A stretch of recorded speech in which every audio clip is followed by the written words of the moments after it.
Hello, I'm Hannah, and this is Hannah's Books.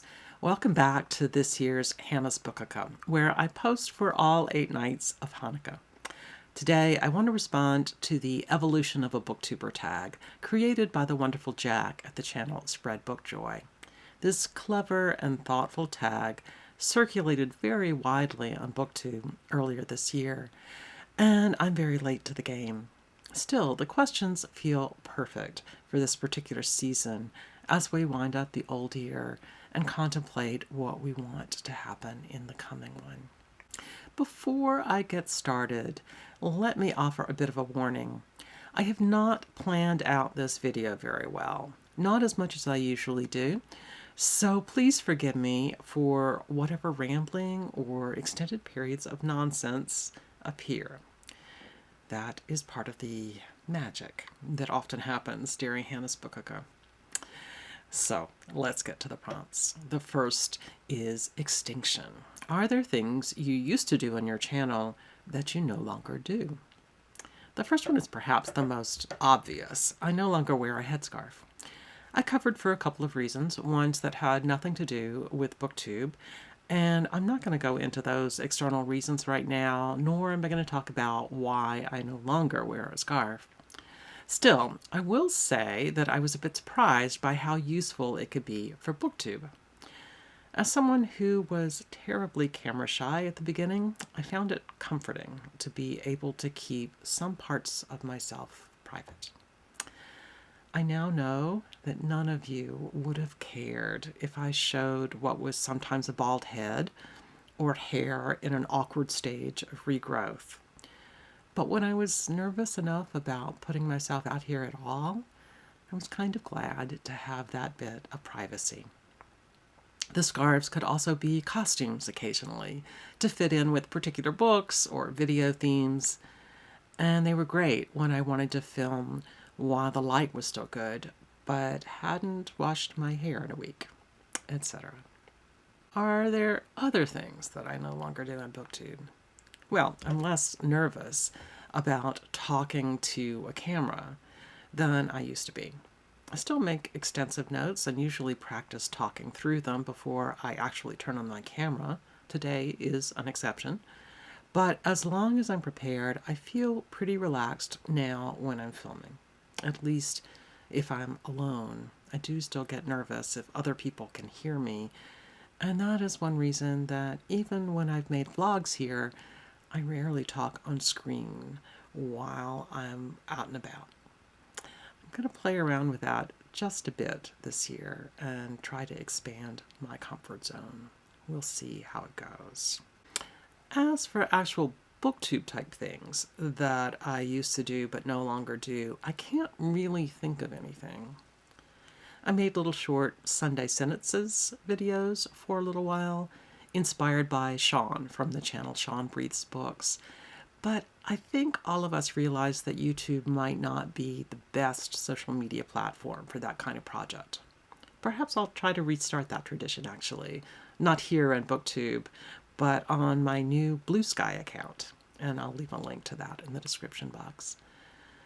I did really love thinking about that question each week, looking for some tiny little nugget of beauty in my reading that really stuck out, either because of its ideas or its prose.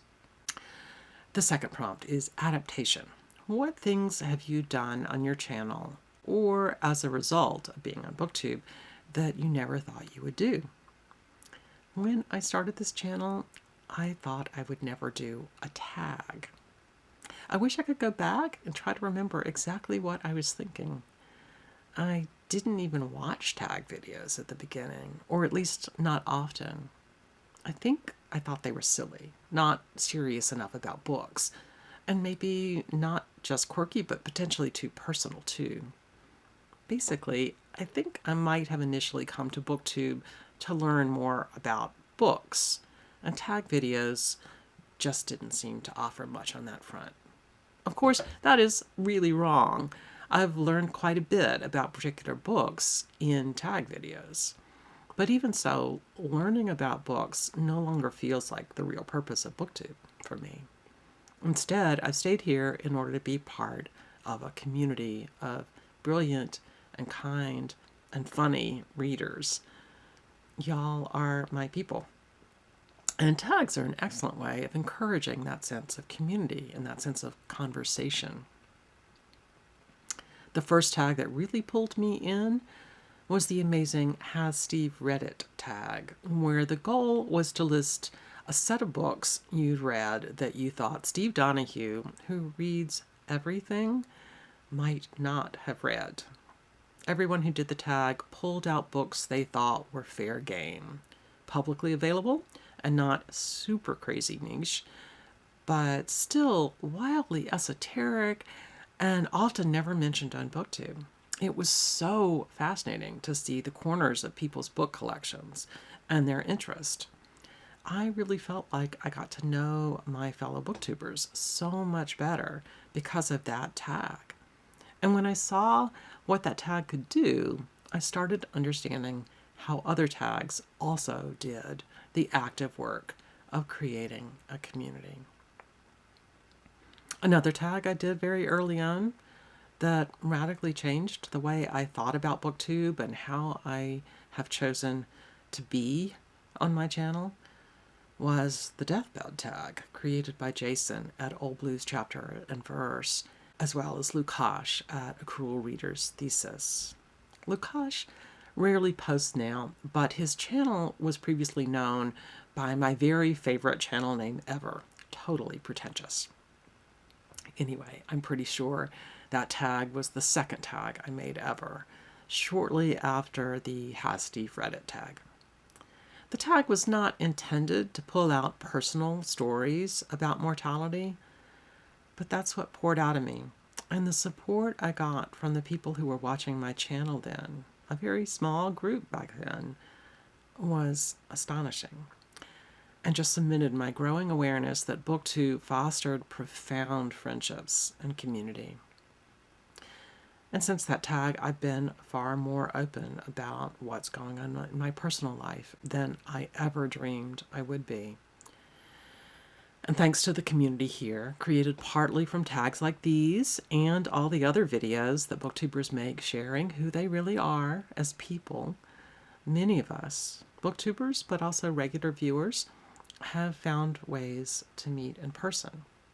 And that's been just an amazing thing for me. I hope I can do more of that in the coming year. Okay, the third question is evolution. How has Booktube changed you, and what do you aspire to do on your channel in the future? I've never been a super scheduled person here on Booktube. I almost always plan out a topic, film a video, edit it slightly, and post it immediately.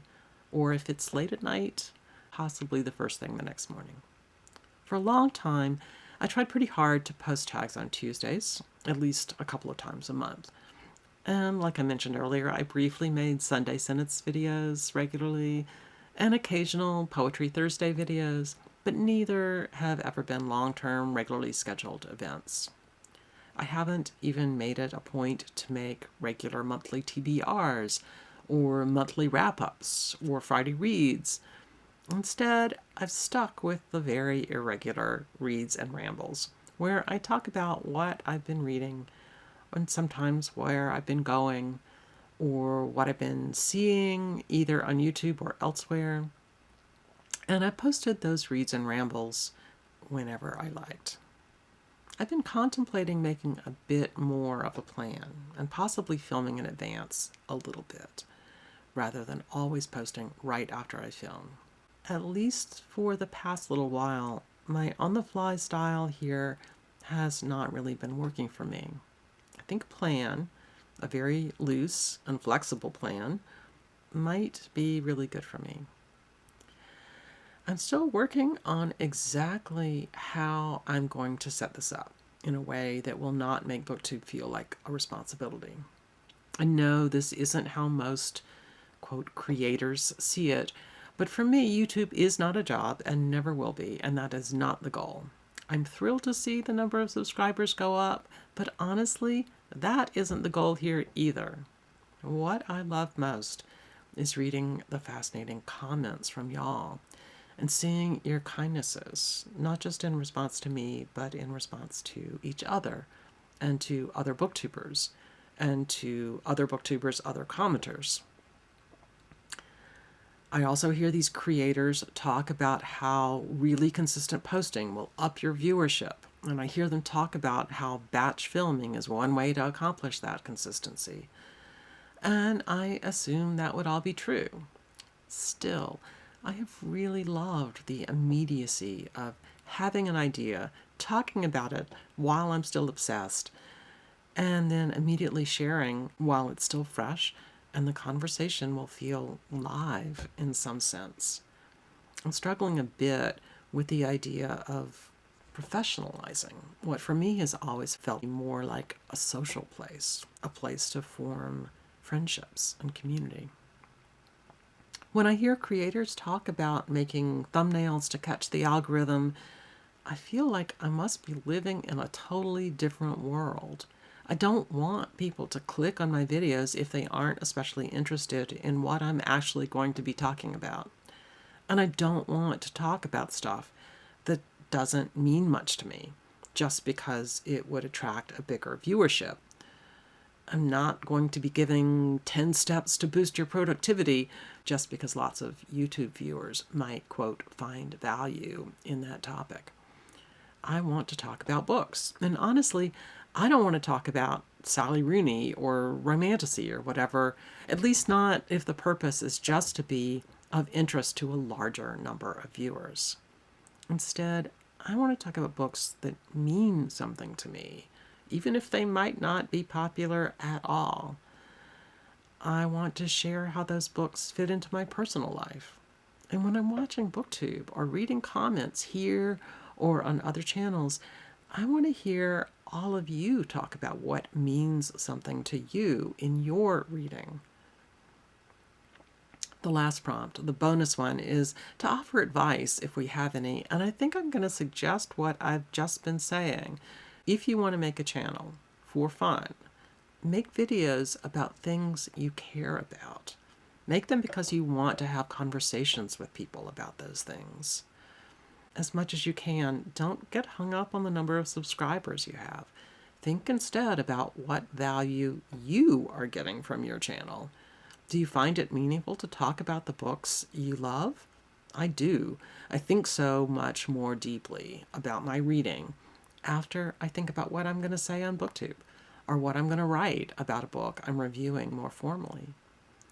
Do you love reading the amazing comments that make you think more deeply and also might introduce you to books you haven't read? Do you love the deep connections you make when you watch other booktubers and have conversations in their comment sections? Foster the things you love that bring you value. Are you seeing some of the same people come back regularly? Get to know them. Check out their channels if they have them, and find out what they find meaningful.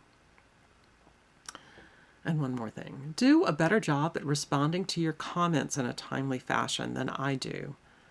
I really want to find a way to respond more quickly and yet not stay glued to my phone, pinging at me with notifications constantly. I would love some advice on that issue. How do you balance that?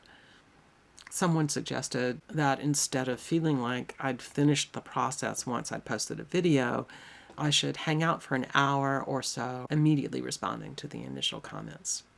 I might try to schedule that into my day in the new year.